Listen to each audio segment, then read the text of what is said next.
नमस्कार मंडळी, ठरलं तर मग आजचा म्हणजेच 12 जूनचा फ्रेश असा रिव्ह्यू तुम्ही माझ्या आवाजामध्ये ऐकत आहात. आपण पाहतोय की सायली अजूनही प्रतिमात्यांकडेच असते आणि आता ना बाहेरून येते त्यावेळेस ना प्रतिमात्या आणि सुमन काकू या दोघीजणी देवाची आरती करत असतात. आता सुमन काकू म्हणतात ये ना ग सायली, आणि सायलीसुद्धा त्या दोघींसोबत आहे ना आरती करण्यासाठी उभी राहते. आता तिला लगेचच बघा तिच्या अनेक आठवणी ज्या आहेत तर त्या अगदी स्पष्ट आता दिसू लागल्यात की आई आता मला घंटी दे ना ग, मला वाजवायची ग, असं जेव्हा छोटी तर मी म्हणायची ना तेव्हा असं आहे ना प्रतिमात्या तिला घंटी द्यायची. आणि आता हा सीन आता तिला ना आणखीन गोष्टी जराशा स्पष्ट दिसू लागल्यात. आणि आता सायली काय होते की त्या झोनमध्ये जाते की जसं की छोटी तर विश्वभंकर ती म्हणायची ना, तर त्या झोनमध्ये सायली निघून जाते. आपण पाहतोय की इकडे चैतन्याला फोन येतो. चैतन्य म्हणतो हा स्मिताई बोल. तर स्मिता म्हणते चैतन्य अरे एक प्रॉब्लेम झालाय रे, मला ना इंटरव्ह्यूला जायचंय, पण काल आहे ना घरामध्ये मग काल काही जे काही घडलं ना तर ते सगळं अस्मिता ना चैतन्याला सांगते आणि म्हणते अरे चैतन्य काल स्मित खूप रडला रे, त्यामुळे ना मम्मा आणि डॅड ना आज मला बाहेर कुठेच जाऊ देणार नाहीत. आता मी काय करू ना मला कळतच नाहीये, पण मला नाही या इंटरव्ह्यूला जायचंच आहे. आणि म्हणते की चैतन्य प्लीज मला सांगणार आहे मी काय करू ते, मला काही सुचत नाहीये रे. आता बघा चैतन्य खूप छान पर्याय सांगतो. चैतन्य म्हणतो मला सांग अस्मिताई, तू जर का गोलूला घरी ठेवून गेलीस तर प्रॉब्लेम आहे ना, जर का तू त्याला घेऊन गेलीस तर कुणीच काही प्रॉब्लेम नाही बरोबर. अस्मिता म्हणते हो पण बरोबर आहे, अरे पण मी त्याला घेऊन ऑफिसमध्ये कसं जाऊ. आता चैतन्य म्हणतो अगं नाही ऑफिसमध्ये नको घेऊन जाऊ, ऑफिसपर्यंत घेऊन जा, मी ना तुला ऑफिसच्या बाहेर भेटतो, तू गोलूला माझ्याजवळ दे, मी त्याला सांभाळतो आणि मग तू तुझा इंटरव्ह्यू दे. अस्मिता म्हणते तू सांभाळशील त्याला. चैतन्य म्हणतो ते आपण बघू की तू आता मला सांभाळतोय की मी त्याला सांभाळतोय ते, पण मी निदान प्रयत्न तरी करतो ना. आणि म्हणतो की तू पटकन त्याला घेऊन ये आणि लोकेशन मला पाठवा. अस्मिता म्हणते ठीक आहे थँक्स चैतन्य. चैतन्य म्हणतो अरे बस का ये थँक्स आपे उदार राहा ठीक आहे. अस्मिता म्हणते हो हो हो मी 5 मिनिटात लगेच निघते, हां बाय बाय. असं म्हणून अस्मिता पटकन तिचे डॉक्युमेंट बघते आणि आता गोलूला घेऊन निघते. पुढे आपण सीन पाहतो इकडे ना आता प्रतिमात्याने सुमन काकूची आरती करून झालेली असते. आता सुमन आरती वगैरे घेते. आता सायलीकडे पण ताट दिलं जातं, सायली पण आरती घेते, पण सायलीचं ना अजून लक्ष नसतं. प्रतिमात्या म्हणतात सायली काय ग लक्ष कुठे आहे तुझं, आरती घेत चल. असं म्हणल्यानंतर सायली आता आरती घेते. आणि बघा हा सायलीला ना अजूनही ना छोटे तन्वीच्याच आठवण असतात. आता प्रतिमात्या म्हणतात सुमन जरा घरामध्ये धूप फिरवतेस का ग. तर सायली म्हणते सुमन काकू मी धूप फिरवू का हो. तर सुमन काकू म्हणते अगं नाही आत्ताच तर तू आलीस ना, दमली असशील, मी फिरवते ना. सायली म्हणते सुमन काकू मला फिरू देत ना धूप. सुमन काकू म्हणतात बरं ठीक आहे घे बाई म्हणून, आणि आता सावकाश म्हणून तिच्या हातात धूप देतात. आता बघा सायली इतकी खुश झालेली असते. आता सगळ्या घरामध्ये ना तो धूप फिरवत आहे ना अशी चालत असते. आणि काय होतं माहिती आहे, ते धूप फिरत असताना बघा पुढे ना खूप इंटरेस्टिंग गोष्टी घडतात. आज सायली खुश तर असते. आता हे बघून सुमन काकू म्हणतात वहिनी बघितलं ना तुम्ही, अहो तन्वी आणि सायली मधला आणखीन एक साम्य. अहो बघा ना छोटी तन्वी होती ना तेव्हा तिला सुद्धा ना घरात धूप फिरवायला खूप आवडायचं हो की नाही, असं सुमन काकू सांगतात. आणि पुढे म्हणतात आणि या दोघींचा ना दूरपर्यंत अगदी काही संबंध नाहीये, पण तरीही यांच्यामध्ये किती गोष्टी सारख्यात. आता सुमन मात्र हुशार निघाली, तिला अगदी बरोबर सगळ्या गोष्टी कळतात. आता आपण पाहतोय की सायली इकडे दूर फिरवते तर तिला ना ती छोटी तन्वी घरामध्ये धूप फिरवते असं तिला पुन्हा भास होतो. आणि तिला ते आता छोटी तन्वी आता आणखीन स्पष्ट दिसायला लागली. आधी कसे अस्पष्ट अशी चित्र दिसायचे, तर आता तिला प्रत्यक्ष ती छोटी मुलगी दिसते. आता ती मुलगी पुढे धूप फिरवते, तिच्या पाठीमागे सायली सुद्धा पुढे धूप फिरवते. आता अचानकच काय होतं ना, ती मुलगी पुढे आणि सायली मागे असते. तर अचानक ती मुलगी गायब होते आणि ना खूप दूर होतं, सायलीच्या लक्षातच येत नाही. म्हणून सायली ना त्या दुरामध्ये हात फिरवते तर तिच्या हातून ना तिथल्या टेबलावरच्या काही वस्तू पडतात. आता हे सगळं बघून प्रतिमात्याने सुमन काकू तिथे येतात ना, पण त्या दुरामध्ये ती मुलगी गायब झालेली दाखवली आणि सायली तिला खूप शोधते पण ती मुलगी काही दिसत नाही. आता सुमन काकू आणि प्रतिमात्यांच्या काही गोष्टी लक्षात येतात म्हणून त्या पळत जातात आणि म्हणतात काय झालं म्हणून. इतक्यातच आपल्याला पाहतोय आपण दुसरा सीन. इकडे ना अस्मिता बाळाला घेऊन निघालेली असते. कल्पनाताई म्हणतात अस्मिता आता तू परत बाळाला घेऊन कुठे निघालीस, हे बघ मी तुला अगोदरच सांगितलंय. तर अस्मिता म्हणते मम्मा थांब, तू बोलायला सुरुवात करण्याच्या अगोदरच मी तुला सांगते की मी स्मितला बरोबर घेऊन चालली आहे म्हणून. अगं थोडा रडारड करत होता ना म्हणून म्हणलं त्याला फिरून आणावं. कल्पनाताई म्हणतात बरं आता ना 2च मिनिटं थांब मी येते तुझ्या बरोबर. अस्मिता म्हणते अगं आता तू कशाला, अगं मी आता पटकन जाऊन येते ना मी, आणि फार लांब नाही जाणार मी. प्रतापराव म्हणतात अस्मिता अगं पण आता उन्हाच्या वेळेला का नेतेस तू बाहेर. अस्मिता म्हणते डॅड एवढं ऊन कुठे हो बाहेर, आणि स्मितला पण आहे ना ताजी हवा मिळायला हवी आहे ना, आणि घरात बसून बसून आहे ना कंटाळा आलाय, मी पटकन त्याला घेऊन जाते आणि लगेच घेऊन येते. कल्पनाताई म्हणतात बरं आपण ते घे जाऊया, ठीक आहे मी गाडी काढायला सांगते, म्हणजे त्याला ना ऊन नाही लागणार. अस्मिता म्हणते मम्मा अगं मी चालत जाऊन येते ना, अगं व्यायामसुद्धा करत नाही आहे मी, प्लीज मला जाऊ देत ना गं. प्रतापराव म्हणतात कल्पना अगं जाऊ देत तिला बाहेर, आणि तसंही ती गोलूला घेऊनच फिरायला जाते ना, मग येईल ना ती परतच लवकरच, असं प्रतापराव म्हणत असतात. पुढे प्रतापराव म्हणतात हे बघूनच जाऊ नको, सावलीतून चाल, आणि फार दूर जाणार असेल ना तर मला कॉल कर, मी लगेच गाडी पाठवतो हां. अस्मिता म्हणते ओके बाय डॅड थँक्यू हां. असं म्हणून अस्मिता बाळाला घेऊन बाहेर जाते. कल्पनाताई म्हणतात तुम्ही तिला बाहेर का जाऊ दिलं, आता गोलूला ऊन बादेल ना. आता प्रतापराव म्हणतात अगं असं काय करतेस, आपणच तिला म्हणतो ना की तू गोलूला वेळ देत नाही म्हणून, आता ती त्याला घेऊन बाहेर फिरायला जाते तर आपणच थांबवायचं का. आता प्रतापरावांना वाटतं की ह्यात एवढं काय आहे, त्यात कल्पना असं कसं चालेल ग, एवढं काही नाही आहे, येईल ते अर्ध्या पाऊण तासात, आता तू नको काळजी करूच. आणि आपण पाहतो इकडे सायली पुन्हा त्या दुरामध्ये शोधाशोध करत असते. आता प्रतिमा आणि सुमन काकू विचारत असतात सायली एवढा दूर कसा काय झाला, दे बरे तुझ्या हातातलं, म्हणून सुमन काकू ते घेतात आणि आता बाहेर नेऊन ठेवतात सगळं, आणि तिथे काही वस्तू पडलेल्या असतात हां. त्यातलं एक मासिक आहे ना, आता ही सायलीसुद्धा उचलते, तर त्याच्यासोबत एक ड्रॉइंग बुकसुद्धा असते. आता सायली काय करते की ती ड्रॉइंग बुक घेते आणि आता सोप्यावरती बसते आणि म्हणते की प्रतिमात्या हे कोणाचं आहे. प्रतिमात्या म्हणतात अगं हे तन्वीचं ड्रॉइंग बुक आहे. आता सुमन काकूसुद्धा खूपच प्रेमाने बघत असतात हां. प्रतिमात्या म्हणतात अगं चित्र काढायला ना तिला खूप आवडायचं. सुमन काकू म्हणतात अगं एकदा का चित्र काढायला बसली ना की मग ती तासन तास हलायचीच नाही गं. अगं पण हे तुझ्याकडं कसं काय आलं. सायली म्हणते अहो मी दूध फिरवत होते ना तर तेव्हा माझा हात लागून ना चुकून पडलं हे सगळं खाली, मला नीटचं काही दिसलंच नाही, मी हे उघडून बघू का. प्रतिमात्या म्हणतात अगं विचारतेस काय, बघ ना मला पण बघू देत हां. म्हणून आता सायली काय करते की ती ड्रॉइंग बुक उघडते. आता त्यातमध्ये ना तन्वीने काढलेली चित्र असतात, त्यातलं पहिलं चित्र सायली उघडून बघते तर प्रतिमात्या हसायला लागतात आणि म्हणतात सुमन अगं बघ ना तुला हे चित्र आठवत आहे का, तन्वी आहे ना इथेच बसलेली होती आणि ही आपल्या अंगणात बसली होती आणि त्यावेळेस हे आपल्या गाडीचं चित्र आहे. आता सायली दुसरं चित्र बघते. प्रतिमात्या पुन्हा हसायला लागतात, त्यांना खूप कौतुक वाटत असतं त्यांच्या मुलीच्या छोटे छोटे चित्रांचं. आणि प्रतिमात्या म्हणतात हे चित्र आहे ना तन्वीने तिच्या खास बाबांसाठी हे चित्र काढलं होतं, तेही त्यांच्या वाढदिवसाच्या दिवशी, कारण हे त्यांच्या वाढदिवसाला ना तिच्याकडून खास गिफ्ट होतं हे. आता पुन्हा सायली तिसरं चित्र उघडते आणि पुन्हा चौथं, असं करत करत सायली अनेक चित्र उघडत असते. आता काय होतं ना की एक चित्र पाहून सुमन काकू म्हणते हां, आणि हे चित्र तर आहे ना तन्वीने पूर्णाईच्या गार्डनमध्ये बसून काढलं होतं फुलपाखराचं चित्र. आता पुढचं येतं ना 6 नंबरचं चित्र, बापरे सायली ते चित्र बघून थोडी स्टॉप होते आणि पुन्हा ती वही अशी दुमडून ना ते चित्राकडे बराच वेळ बघायला लागते. आणि आता आपण पाहतो की तिला हे चित्र ना ओळखीचं वाटत असतं. प्रतिमात्या म्हणतात की पूर्णाईच्या ट्रस्टमध्ये लहान मुलांसाठी ना एक चित्रकला स्पर्धा होती आणि त्यासाठी तन्वीने काढलेले हे चित्र आहे म्हणून, म्हणजे त्या चित्राबद्दल प्रतिमात्या माहिती सांगत असतात. आणि पुढे म्हणतात की हे चित्र म्हणजे तन्वीचं या घरातलं शेवटचं चित्र म्हणून. प्रतिमात्या आता इमोशनल होतात असं सांगताना की हे या घरातलं शेवटचं चित्र आहे. पुढे म्हणतात आता तन्वी जिथे कुठे असेल ना तिथे सुद्धा असेच चित्र काढत असेल का, बिचाऱ्यांना खूप अपेक्षा असते की त्यांची मुलगी सापडेल म्हणून. आता ना थोडे ते इमोशनल होतात आणि म्हणतात की कुठेतरी कोणाच्या तरी आयुष्यामध्ये ती रंग भरत असेल का माझी तन्वी. आणि आता प्रतिमात्या रडायला लागतात, त्यांच्या डोळ्यातून पाणी येत असतं. सुमन म्हणते की वहिनी नका ना असं तुम्ही स्वतःला त्रास करून घेऊ. आणि आता प्रतिमात्यांना ना सुमन काकू धीर देत असते, पण सायलीचं संपूर्ण लक्ष त्या चित्रावरतीच असताना सायली त्या चित्रावरून हात फिरवत असते. इकडे आपण पाहतो की आता मधुबांना आश्रमामध्ये ना आणून ठेवलेलं असतं आणि आता मधुबा पण सेट झालेले असतात, म्हणजे ते अजूनही ऑक्सिजनवरतीच असतात पण त्यांना आता आणून ठेवलेलं असतं आश्रमातल्या रूममध्ये. एका नर्स म्हणते की ताई हे बघा ही औषध आहे, तुम्ही पेशंटला ना रोज सलाईनमधून द्यायची, तर ती तुम्ही घेऊन या. आता सुमन काकू हो म्हणते आणि आता बाहेर जाते. तर हॉलमध्ये बघा सगळी मुलं आवरावरी करत असतात पण गोंधळ सुद्धा तितकाच करत असतात. आता कुसुमताई त्या छोट्या मुलांना ना रागवत असते, अरे किती आरडाओरडा करताय तुम्ही, किती गोंधळ करताय, जरा गप्प बसा बरं. आणि छोट्या मुलीला म्हणते एक गौरी इकडे या बरं तुम्ही, आणि काय दंगा चाललाय तुमचं, हां तुम्हाला शांत बसायचं नाही आहे का रे, मधुभाऊंच्या कानांपर्यंत आवाज जातो तुम्हाला कळत नाही आहे का.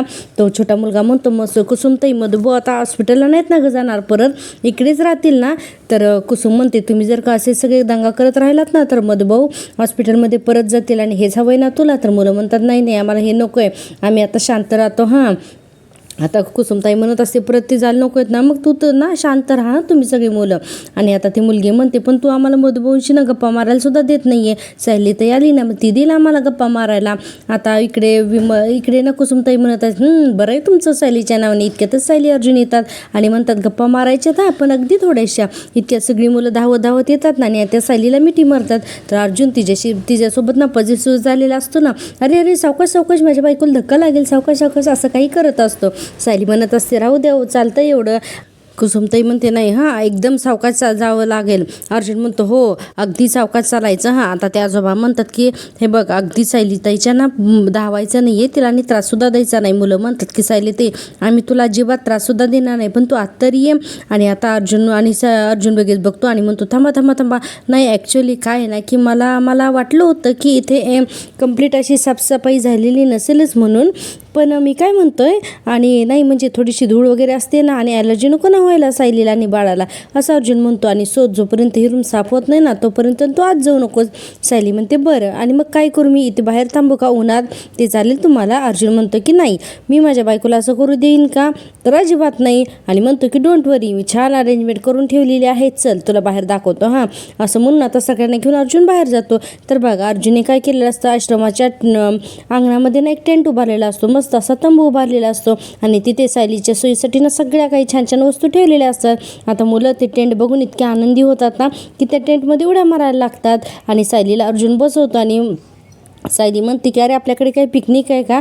अर्जुन म्हणतो हे सगळं तुमच्या ना सायलीताईसाठी आणि हा पंखासुद्धा आहे बरं का, म्हणजे सायलीताईला काही टेन्शन होणार नाही. मुलं म्हणतात आता आम्ही पण इथेच बसणार का, तर अर्जुनने बघा हा सायलीसाठी तंबू बनवलेला असतो. आता ती मुलं खेळायला लागतात.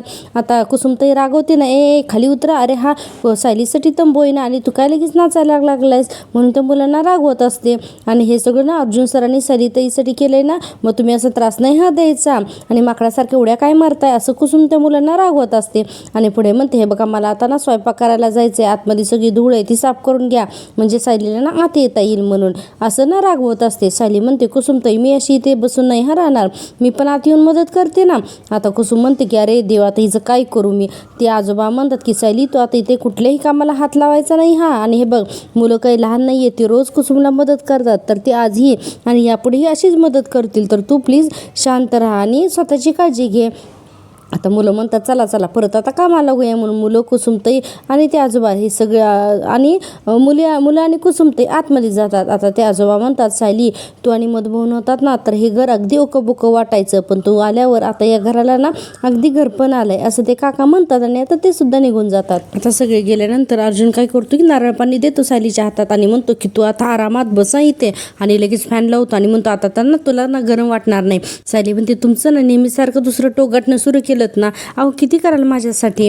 अर्जुन म्हणतो की मी ना जास्त काही करत नाहीये, मी तेच करतोय जे एक बेस्ट नवरा आणि एका बाबाने केलं पाहिजे. सायली म्हणते हो का.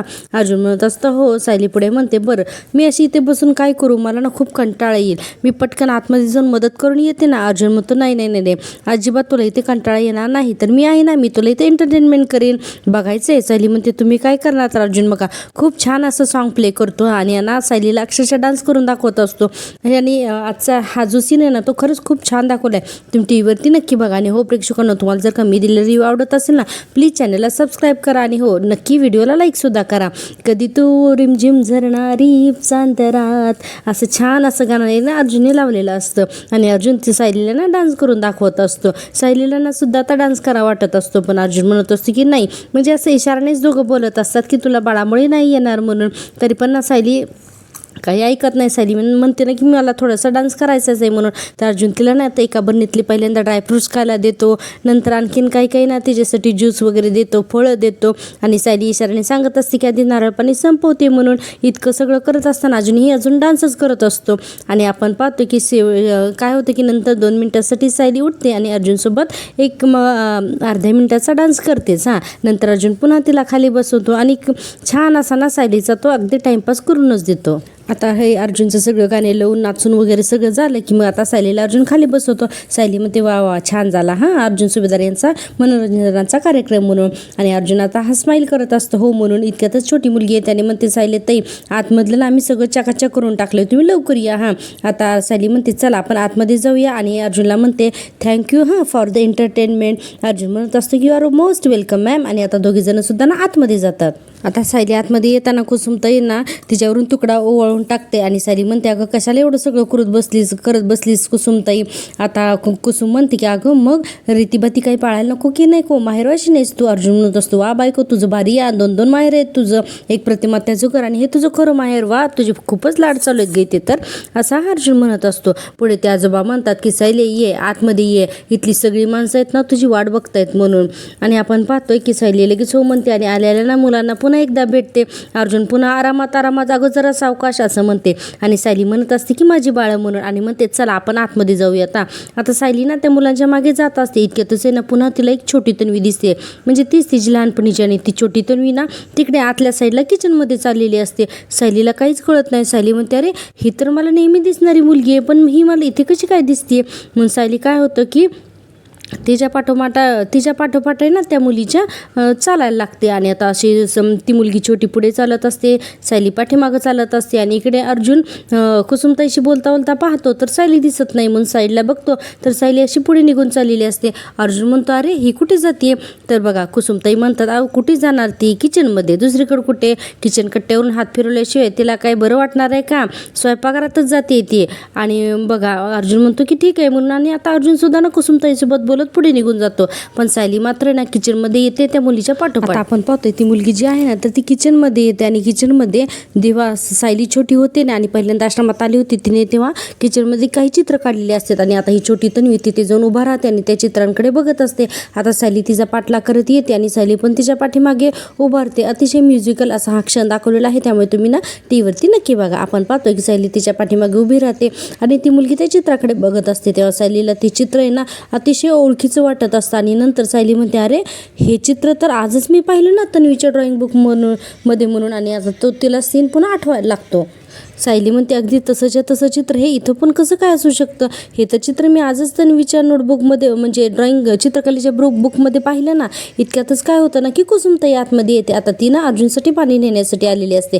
पण सायलीचं काही लक्ष नसतं. सायली स्वतःच्या चित्राकडे बघत बसली आहे आणि बराच वेळ बघते. हे आता कुसुमच्या लक्षात येतं. आता बघा कुसुम काय म्हणते, काय करावं बाई, स्वतःच काढलेलं चित्र किती वेळ बघायचं ते असं ही कुसुमताई म्हणते स्वतःच काढलेलं चित्र इतके थक्क होऊन बसते असं वाटतंय की हे तू चित्र काढलंच नाही म्हणून. सायली म्हणते हे चित्र मी काढलंय. कुसुमताई म्हणते हो अगं हे चित्र तू काढलंयस म्हणून. सायली पुन्हा त्या चित्राकडे बघायला लागते. आता कुसुमताई म्हणते अगं मधुभाऊ सांगत होते तू लहान असताना तू हे चित्र काढलंयस म्हणून. आणि तुला माहिती आहे का सायली, घरात कुठलेही पाहुणे आले की मधुभाऊ सगळ्यांना यांना हे चित्र दाखवायचे आणि म्हणायचे बघ, सगळ्या पाहुण्यांना दाखवायचे बघ आमचे सावनं काढले म्हणून. आणि म्हणते बरं मी आले अर्जुन सरांना पाणी देऊन. मग कुसुम तिथून निघून जाते आणि सायलीला अतिशय धक्का बसलेला असतो की अरे खरंच हे चित्र मी काढलंय. अरे जसं चित्र तन्वी काढायची तसं चित्र मी सुद्धा काढलं, हे कसं काय. म्हणून सायलीला विचारच पडतो. आणि म्हणते सायली की हा योग आहे नक्कीच नसू शकतो. माझी प्रत्येकच गोष्ट तन्वीशी जोडली जाते.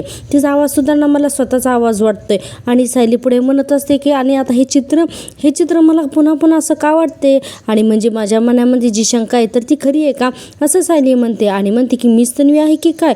बापरे, फायनली सायलीला स्वतःच्याच म्हणजे ओळखीची ओळख झालेली. आणि आता आपण पाहतोय की ठरलं तर मागचा आजचा हा भाग येतेच संपतो. सायली पुन्हा त्या छोट्या मुलीला म्हणत असते कोण आहेस तू, अगं तू मला अशी सतत का दिसतेस, मला बघू देस ना तू कोण आहेस म्हणून. आणि त्या मुलीने फक्त तिरका चेहरा केला आणि त्यानंतर ती मुलगी तिथून पळून जाते.